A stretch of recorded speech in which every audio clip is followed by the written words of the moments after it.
भैरहवा एक ऐसा शहर जो लुम्बिनी की शांत भूमि में सांस लेता है, जहां बुद्ध का आशीर्वाद हर कोने में बसा हुआ है।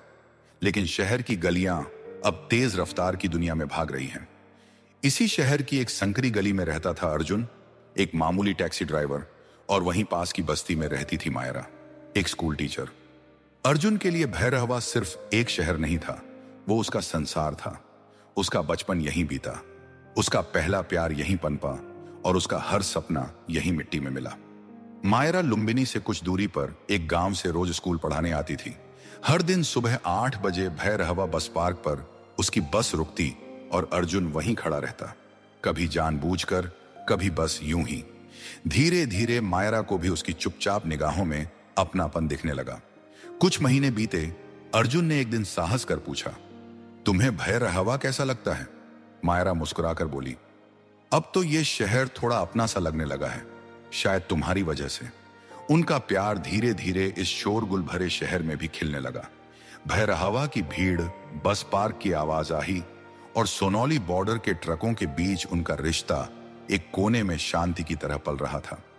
लेकिन जैसे हर शहर की एक छुपी सच्चाई होती है, अर्जुन की जिंदगी में भी एक भूत था, उसका कर्ज। बचपन में पिता की बीमारी में लिए गए कर्जे ने उसे जकड़ रखा था। वह मायरा को बताना नहीं चाहता था, क्योंकि वो उसके सपनों को बोझ नहीं बनाना चाहता था। एक दिन मायरा को स्कूल से स्थायी नियुक्ति मिल गई, बुटवल में। यह खबर सुनते ही अर्जुन ने खुद को उससे दूर करना शुरू कर दिया। वह मायरा की कॉल्स नहीं उठाता, मिलने नहीं आता।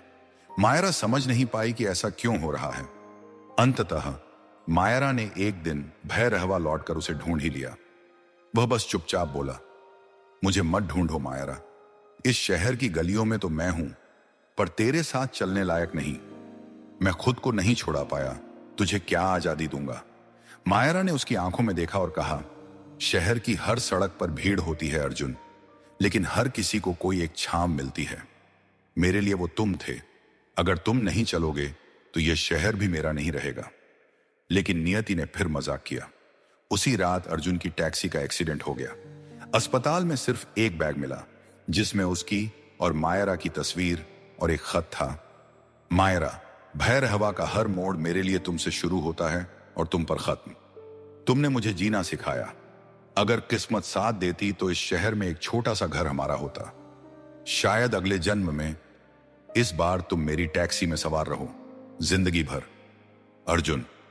आज भी मायरा रोज सुबह भैरहवा के उसी बस पार्क पर उतरती है, जहां अर्जुन कभी खड़ा रहता था।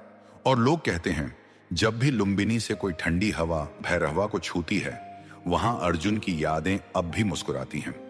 1 साल बाद भैरहवा शहर अब भी वैसा ही था। शोर, धूल, चाय की दुकानें और हर सुबह मायरा का इंतजार। लेकिन अब मायरा सिर्फ एक स्कूल टीचर नहीं थी। अब वो भैरहवा के एक एनजीओ की संस्थापक बन चुकी थी, जो आर्थिक रूप से कमजोर टैक्सी ड्राइवरों और उनके परिवारों के लिए काम करता था। अर्जुन की मौत ने उसे तोड़ा था, लेकिन उसी टूटन से उसने एक मकसद निकाला, अर्जुन जैसे लोगों की जिंदगी बचाना। हर महीने वह सोनौली बॉर्डर के पास ड्राइवरों के लिए हेल्थ कैंप लगवाती, और हर बार जब वह मंच पर बोलने खड़ी होती, उसकी आंखें अर्जुन को खोजती, शायद किसी मुस्कुराते यात्री की शक्ल में, किसी गाड़ी की खिड़की के पीछे, या फिर किसी बूढ़े ड्राइवर की आंखों में जो अर्जुन सा लगता। एक दिन एक 14 साल का लड़का एनजीओ के दफ्तर आया। नाम था अंशु। वह बोला, दीदी, मेरे पापा की डायरी आपके एनजीओ में है। मायरा चौंक गई। उसने पूछा, तुम्हारे पापा का नाम क्या है? अर्जुन साहू। वो वहीं बैठ गई, जैसे उसकी सांसें रुक गई हों। अंशु अर्जुन का बेटा था, जिसे अर्जुन ने कभी नहीं बताया था, और जो मां के साथ भारत में रहता था। अर्जुन मरने से पहले किसी को खत भेज चुका था, और उस खत ने अंशु को भैरहवा तक पहुंचा दिया। अब मायरा की जिंदगी बदल चुकी थी। वह अब अकेली नहीं थी।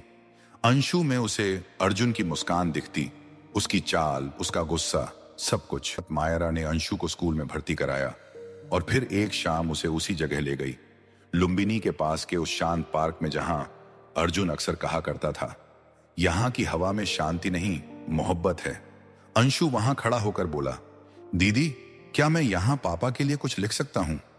और उसने मिट्टी पर उंगली से लिखा, पापा, मैं लौट आया हूं, अब आप हमेशा के लिए यहीं रहेंगे, हमारे साथ। भैरहवा अब सिर्फ एक शहर नहीं था, वो अर्जुन की यादों की बस्ती बन गया था, मायरा की उम्मीद का आसमान और अंशु के भविष्य की जमीन। तो ये वीडियो कैसा लगा आपको? कमेंट करें और चैनल को सब्सक्राइब कर ले ताकि अगला नया वीडियो आप तक सबसे पहले पहुंचे। धन्यवाद।